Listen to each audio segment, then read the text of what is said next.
நான் துர்காம்மா கிச்சன் வரைக்கும் போவேன், நான் தான் கத்திரிக்காய் எடுத்துன்னு போவேன், நான் தான் தக்காளி எடுத்துன்னு போவேன். இப்படி தான் அங்கே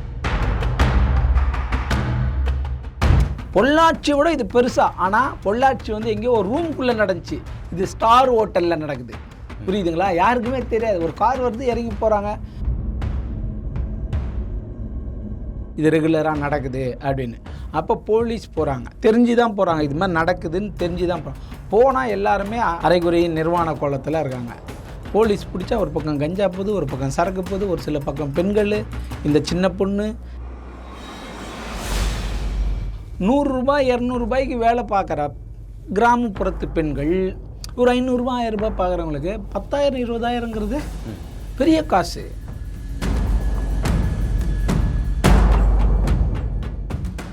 நியூஸ் டுடே தமிழ் நேயர்களுக்கு வணக்கம். நான் லோகநாதன். இந்த வீடியோவை பார்ப்பதற்கு முன்னாடி சப்ஸ்கிரைப் பண்ணி பாருங்கள். முடிஞ்சால் இந்த வீடியோவுக்கு எல்லோருக்கும் ஷேர் பண்ணுங்கள். இன்று நம்மோடு சிறப்பு விருந்தினராக கலந்து கொள்ள இருப்பவர் மூத்த செய்தியாளர் தேவேந்திரன் நம்மோடு இருக்கிறார். அவரிடம் சில கேள்விகளை முன்வைக்கலாம். அண்ணே வணக்கம். வணக்கம்.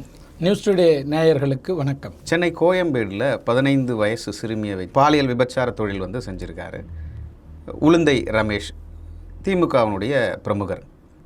குறிப்பாக சொல்லணும்னா முதல்வருடைய மனைவி பெயரை, துர்கா ஸ்டாலின் பெயரை பயன்படுத்தி பல்வேறு இல்லீகல் ஆக்டிவிட்டீஸ்லாம் பண்ணியிருக்காரு. யார் இந்த உளுந்தை ரமேஷ்? பாலியல் தொழில் மட்டும் இவருக்கு ஒரு மிகப்பெரிய தொழிலா, பிரதான தொழிலா, இல்லை பல்வேறு தொழில்கள் இவருக்கு இருக்கா? திருவள்ளூர் மாவட்டம் மப்பேடு, அதாவது பேரம்பாக்கம் காஞ்சிபுரம் போகிற வழியில் இருக்க இந்த மப்பேடுங்கிற ஊர். இது வளர்ந்து வர பகுதி. நிறைய கம்பெனிகள், தொழிற்சாலைகள் இருக்குது, பன்னாட்டு தொழிற்சாலைகள் இருக்குது, அப்புறம் நிறைய தொழிற்சாலைகள் அங்கே இருக்குது. அதாவது ஒரு சின்ன கம்பெனியிலேருந்து, குறிப்பாக கிரானைட் கம்பெனிகள் இருக்குது, இந்த தகர ஷீட் ரெடி பண்ணுறது, கார் கம்பெனிகள், இது மாதிரி நிறைய தொழிற்சாலைகள் இருக்குது. இந்த தொழிற்சாலைகள் வந்து மப்பேடு காவல் நிலையத்துக்கு உட்பட்ட பகுதியில் இருக்குது. இந்த உளுந்தை ரமேஷ்ன்னு சொல்கிறோம்ல, அந்த உளுந்தைங்கிற கிராமத்தினுடைய பஞ்சாயத்து தலைவராக தான் இந்த ரமேஷ் இருக்கார். இவர் திமுக பிரமுகர். இப்போ அவருடைய பதவிக்காலம் முடிஞ்சு, பஞ்சாயத்து தலைவர் பதவிக்காலம் முடிஞ்சு. அப்போ என்ன பண்ணுறாருன்னா, முதலமைச்சருடைய பண்ணை வீடும் அங்கே தான் இருக்குது. இவர் தான் அதை பார்த்துக்கிறாருன்னு இவர் தான் சொல்கிறாரு.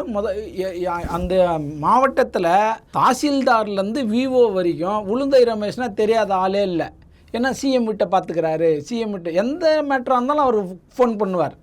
இப்போ உதாரணத்துக்கு அவருடைய உறவினர் யாரோ ஒரு ட்ரிங்க் அண்ட் ட்ரைவ்னு வச்சுக்கோங்களேன், ஒரு உதாரணத்துக்கு மணவாள நகர் போலீஸ் பிடிச்சிட்டாங்க, இல்லை திருவள்ளூர் டவுன் போலீஸ் பிடிச்சிட்டாங்கன்னா இவர் ஃபோன் அடிப்பார். நான் உளுந்தை ரமேஷ் பேசுகிறேன், சிஎம் இதில் வீட்டிலேருந்து, பண்ணை வீட்டிலேருந்து, அவர் நம்ம எங்கள் சொந்தக்காரர் தான், விடுங்க அப்படின்னா விட்டுருவாங்க. இப்படி தான் அவர் வளர்ந்து வராரு. ரெண்டாவது, அவர் அவங்க பஞ்சாயத்து தலைவராக தேர்ந்தெடுத்த உடனே, இப்போ எப்படி நம்ம ஒரு வீடு கட்டணுன்னா அனுமதி வாங்கணுமோ, அந்த மாதிரி கிராமப்புறத்துலேயும் ஒரு லே அவுட்டு போடணுன்னா பஞ்சாயத்து அனுமதி வாங்கணும், ஒரு கம்பெனி கட்டணுன்னா அனுமதி வாங்கணும்.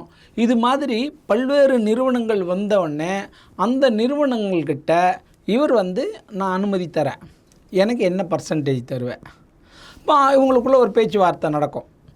அப்போ இவர் என்ன பண்ணுவார்னா, மேன் பவர் இவர் வாங்கிக்குவார், கேன்டீன் வாங்கிக்குவார், அந்த மாதிரி எல்லா விஷயங்களும் வாங்கி, ஸ்க்ராப்பு தரணும்.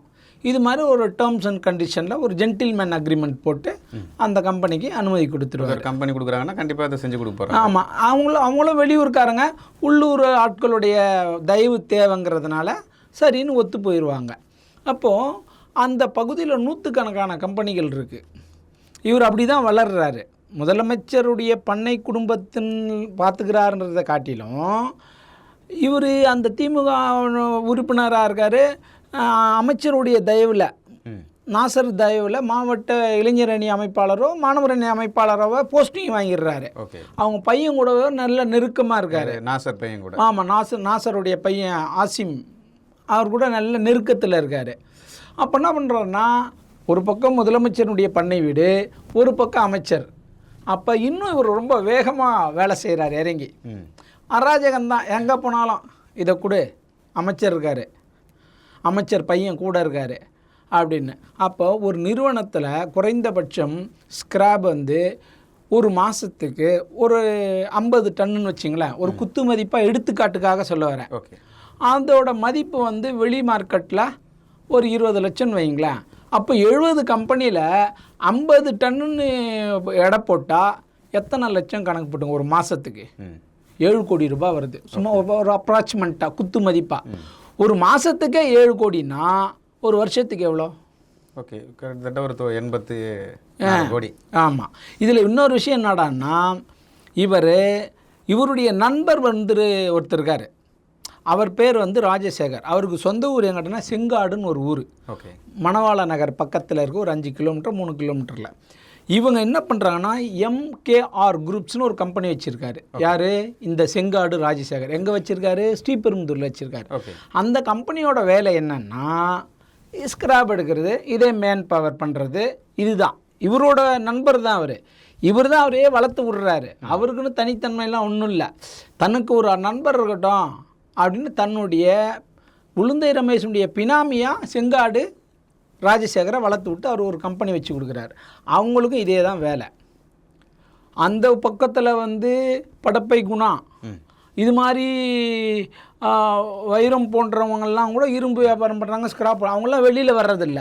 இவங்க புதுசாக முளைச்சவங்கல்ல, வெளியில் சீன் போட்டு அரசியல் இருக்கிறதுனால பெருசாக பந்தா காட்டிக்கிறது. இப்போ கூட ஒரு ஸ்கூலுக்கு ஏசி போட்டு குத்தாரு, இது மாதிரி புனிதர் இல்லை மனிதர் இல்லை அப்படின்னு யூடியூப்லாம் போட்டு அவரை பாராட்டியிருந்தாங்க. அங்கே உள்ளூர் பத்திரிகையாளர்களாம் ஏதோ கிடைக்குதுன்னு சொல்லி ஆமாம் சாமி போட்டுன்னு போகிறாங்க.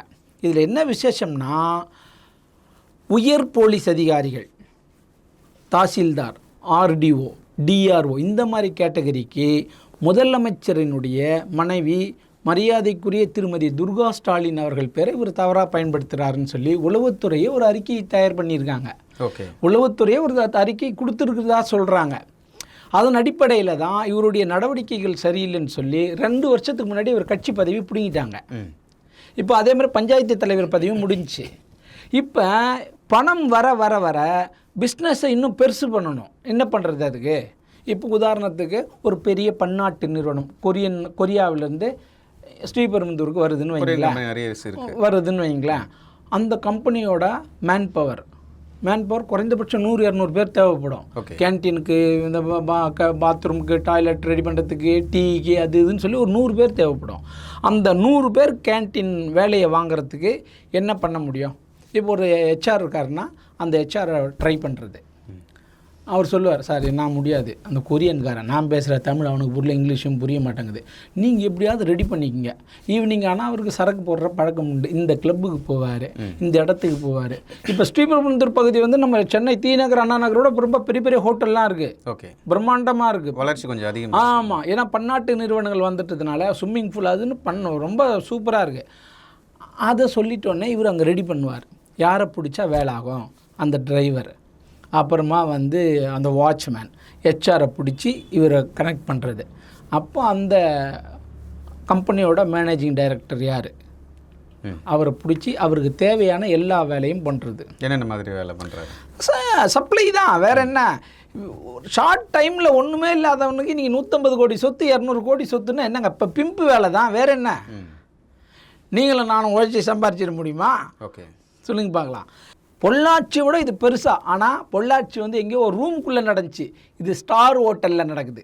புரியுதுங்களா? யாருக்குமே தெரியாது. ஒரு கார் வருது, இறங்கி போகிறாங்க, திருப்பி வந்துடுறாங்க, அப்படி தான் நினைக்கிறாங்க. வாட்ஸ்அப் குழு மூலமாக, ஃபோன் மூலமாக ஒருத்தரை கம்யூனிகேட் பண்ணி இந்த ஹோட்டல் இந்த ரூம், அது முடித்தா கோயம்பேட்டில் இந்த ஹோட்டல் இந்த ரூம், அங்கே போயிருங்க. 100 ரூபாய் 200 ரூபாய்க்கு வேலை பார்க்குற கிராமப்புறத்து பெண்கள் ஒரு 500 ரூபாய் 1000 ரூபாய் பார்க்குறவங்களுக்கு 10,000 20,000ங்கிறது பெரிய காசு. ரொம்ப நேரம் செலவில்லையே. ஸ்கூட்டி, பைக்கு, சுகபோகமாக வாழணுன்னா விபச்சாரம் பண்ணுறதுக்கு இன்றைக்கி பெண்கள் தயாராகிறாங்க. பெண்கள்னால் நான் ஒட்டுமொத்தமாக சொல்ல, ஒரு குறிப்பிட்ட சுகபோகமாக வாழணும்னு நினைக்கிற, வேலை செய்யாமல் சமூகத்தில் சோம்பலாக இருந்துக்கிட்டே நம்ம சம்பாதிக்கணும் அப்படின்னு நினைக்கிற சில பெண்கள், அவங்க என்ன பண்ணுறாங்கன்னா இந்த மாதிரி ஆளுங்கிட்ட தொடர்பில் இருக்கும்போது அவன் பயன்படுத்திக்கிறான். அதில் செலக்ட் பண்ணுவான், எது சரி எது கரெக்டாக இருக்கும், எது சரி இருக்காது. இந்த மாதிரி ஆட்களை வச்சு அதை பயன்படுத்திக்கிறது. அப்படி தான் வந்து இது வளருது. அப்போ கோயம்பேட்டில் இவர் எதேச்சா வராருன்னெலாம் சொல்ல முடியாது, அதெல்லாம் பொய், போலீஸ் இட்டுக்கட்டி சொல்கிறது. இவர் இங்கே வராரு, இங்கேயும் தொழில் நடக்குது, சில பத்திரிகைகள் மாற்றி எழுதுகிறாங்க. தினமலர் போன்ற பத்திரிகைகள் ரொம்ப விரிவாக எழுதியிருக்காங்க. அது மாதிரி சில வெப்சைட்டுகள் விரிவாக எழுதியிருக்கிறாங்க. சிறுமியை மீட்டு மயிலாப்பூர் காப்பகத்துக்கு அனுப்பியிருக்காங்க. எல்லார்கிட்டையும் ஸ்டேட்மெண்ட் எடுத்திருக்காங்க. அந்த ஸ்டேட்மெண்ட் படி ஒரு ஸ்பெஷல் டீம் போட்டு திருப்பியும் விசாரிக்கிறாங்க. அதில் தான் வந்து இந்த உளுந்தை ரமேஷை கைது பண்ணுறாங்க. அவருடைய நண்பர் இந்த செங்காடு ராஜசேகர் தலைமறைவாக இருக்கார். ஓகே, எப்படி சிக்கினார்னா அங்கே ஏதோ குடிச்சிட்டு பிரச்சனை அந்த பர்டிகுலர் ஹோட்டலில். அப்போது போலீஸ் சோர்ஸ் இருப்பான்ல, வழக்கமாக போலீஸுக்கு கப்பம் கட்டாத சில ஹோட்டல்ஸ் இது மாதிரி இல்லீகல் ஆக்டிவிட்டீஸ் நடக்கும். கேட்டால் இப்போ இல்லை சார்ன்றது. அப்படின்னா அப்படின்னா அவத்தில் அது ஒருத்தன் போட்டு கொடுத்துட்றான் K10க்கு, கோயம்பேடு போலீஸ்க்கு. சார் இந்த ஹோட்டலில் இது பிரச்சனை, இது ரெகுலராக நடக்குது அப்படின்னு. அப்போ போலீஸ் போகிறாங்க, தெரிஞ்சு தான் போகிறாங்க, இது மாதிரி நடக்குதுன்னு தெரிஞ்சு தான் போகிறாங்க. போனால் எல்லாருமே அரைகுறை கோலத்தில் இருக்காங்க, அரைகுறை நிர்வாண கோலத்தில் இருக்காங்க. போலீஸ் பிடிச்சா ஒரு பக்கம் கஞ்சா போகுது, ஒரு பக்கம் சரக்கு போகுது, ஒரு சில பக்கம் பெண்கள், இந்த சின்ன பொண்ணு, இந்த உளுந்தை ரமேஷ், அந்த ஒரு துணை நடிகர், எல்லாருமே இருக்காங்க. அப்போ போலீஸ் என்ன பண்ணுறாங்கன்னா, இதை நம்ம பெண்கள் விஷயன்றதை ஹேண்டில் பண்ண முடியாதுங்கிறதுனால கோயம்பேடு அனைத்து மகளிர் காவல் நிலைய போலீஸுக்கு தகவல் சொல்லி அந்த பொண்ணை ரெஸ்கியூ பண்ணி மயிலாப்பூர் ஹோமுக்கு அனுப்புகிறாங்க. எஃப்ஐஆர் போட்டு வழக்கு பதிவு செஞ்சுருக்காங்க. இதுதான் தற்போதைய செய்தி. ஓகே, இப்போது இதில் குறிப்பிடக்கூடிய விஷயம் என்னென்னா, முதல்வருடைய மனைவியின் பெயரை தவறாதால் பயன்படுத்தி தான் இவ்வளோ பெரிய சொத்து சேர்க்க ஒரு விஷயத்தை பண்ணுறாரு இவர். அடித்தளமே அதுதானங்க. இப்போது நீங்களும் நானும் ஒரு பத்திரிகையில் பேர் சொன்னால் தான் நம்ம ஒரு அலுவலகத்திற்கு நமக்கு ஒரு மரியாதை தருவான். ஒரு சின்ன பத்திரிகை பேர் சொல்லுங்களேன், தரமாட்டேன். இது இயல்பான விஷயம். நீங்கள் அமைச்சர் பேரையும் முதலமைச்சர் பேரையும் சொல்லி ஒரு தாசில்தார்கிட்ட, ஒரு டிஆர்ஓ கிட்ட, ஒரு கலெக்டர்கிட்ட பேசும்போது என்ன பண்ணுவாங்க? அக்செப்ட் பண்ணுவாங்க, மதிப்பாங்க. என்ன சார் வேலை, பண்ணி கொடுத்துட்றேன் சார், முடிச்சிடுறேன் சார் அப்படின்வாங்க. ஆனால் இந்த செய்தி முதல்வர் குடும்பத்துக்கு தெரியாதுல்ல. இவர் என்ன சொல்கிறாரு, நான் துர்காம்மா கிச்சன் வரைக்கும் போவேன், நான் தான் கத்திரிக்காய் எடுத்துன்னு போவேன், நான் தான் தக்காளி எடுத்துன்னு போவேன், இப்படி தான் அங்கே உள்ளூரில் சொல்லினுக்கிறாரு. கவுண்ட் பண்ணி சொல்லுவான்லாம், ஏதோ ஒரு மேட்ராம்பா, யாராலுமே முடியலையே, என்னை கூப்பிடுறாங்க, அந்த மாதிரி சொல்லிக்கின்னு ஏமாத்தினவர். அது கை கொடுத்துருச்சு, நம்ப ஆரம்பிச்சிட்டான். முட்டாள் ஜனங்கள் என்ன பண்ணுவான், ஓஹோ இவரால் முடியுதுப்பா, எல்லாமே பண்ணிடுறாருப்பா அப்படின்னு நம்ப ஆரம்பிச்சிட்டான். இது ஒரு பக்கம் கம்பெனிகள் கை கொடுத்துருச்சு, ஸ்கிராப்பு, மேன் பவர், காசு. எந்த பக்கம் காசு வருதுன்னே தெரில, எப்படி சேர்க்கறதுனே தெரில. அப்போது அந்த பணம் வந்தால் பாராத்திரில் பாய் போடுவான்னு ஒரு பழமொழி சொல்லுவாங்க. அந்த கதை இவருக்கு நிற்க முடியல. ஃபாரின் பறக்கிறாரு, சிங்கப்பூர் போகிறாரு, வெளிநாடு சுற்றுலா, அவர் கையிலே பிடிக்க முடியல. முதல்வர் குடும்பத்தின் பெயரை தவறாக பயன்படுத்தினார் என்பது திருவள்ளூர் மாவட்டத்திலையும் மப்பேடு காவல் நிலையத்திலையும் திருவள்ளூர் டிஎஸ்பி ஆஃபீஸில் இருக்கிற எல்லா அதிகாரிகளுக்கும் தெரியும், இல்லைன்னு மறுக்க முடியாது. அவர் கட்சி, அதனால தான் அவரை கட்சி விட்டே நீக்கிறாங்க. அதே மாதிரி காவல்துறை வந்து இதில் உண்மையான குற்றவாளிகளை கைது செய்யணும். ஸ்ரீபெரும்புதூர்லேயும் இது மாதிரி நடக்குதுன்னு சொன்னால் அங்கே இருக்கிற போலீஸை வச்சு, உளவுத்துறை வச்சு எந்தெந்த இடத்துல என்ன நடக்குது, யார் யார் வராங்க போகிறாங்கன்னு தெரிஞ்சால் தான் இது வரும். இதை நீங்கள் பொள்ளாச்சி சம்பவத்தோடு இது ரொம்ப பெருசு. அது ஏதோ ஒரு சின்ன இடத்துல நடந்துச்சு, இது ஸ்டார் ஹோட்டலில் நடக்குது. ஹோட்டலில் நீங்கள் ஒன்றுமே பண்ண முடியாது. எந்த ஹோட்டலில் யார் வரான் எல்லோரும் செக் பண்ண முடியாது. சும்மா மெட்டல் டிட்டர் வச்சு செக் பண்ணுவோம், ஏதாவது கத்தி இருக்கா, ஆயுதம் இருக்குதான்னு, அவ்வளோதான். உங்கள் கூட வர பெண் வந்து அக்காவா, தங்கச்சியா, அம்மாவா, பொண்ணா, யாருக்கா கேட்குறானா ஹோட்டலில்? எதுவுமே கேட்க முடியாது. வரவங்களாம் ஹை ரேஞ்சில் வரான், கொரியன்ஸு.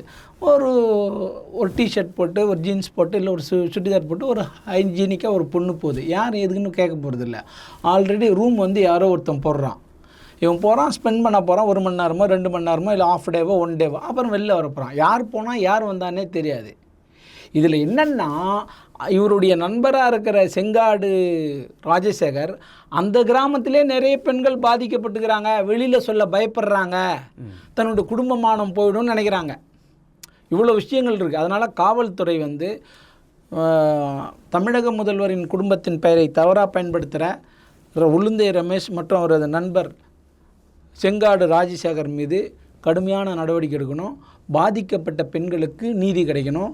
இது போன்ற தவறுகளை நடக்காமல் இருப்பதற்கு உரிய நடவடிக்கை எடுக்கணும். உளுந்தை ரமேஷ் பற்றியும் அவருடைய பின்னணி பற்றியும் முதல்வருடைய மனைவியின் பெயரை தவறாக பயன்படுத்த பற்றியும் நூற்றுக்கணக்கான கோடிகள் வந்து எப்படி சம்பாதிச்சார் அதை பற்றியும் மிக தெளிவாக நியூஸ் டுடே தமிழுக்கு சொன்னமைக்கு நன்றி.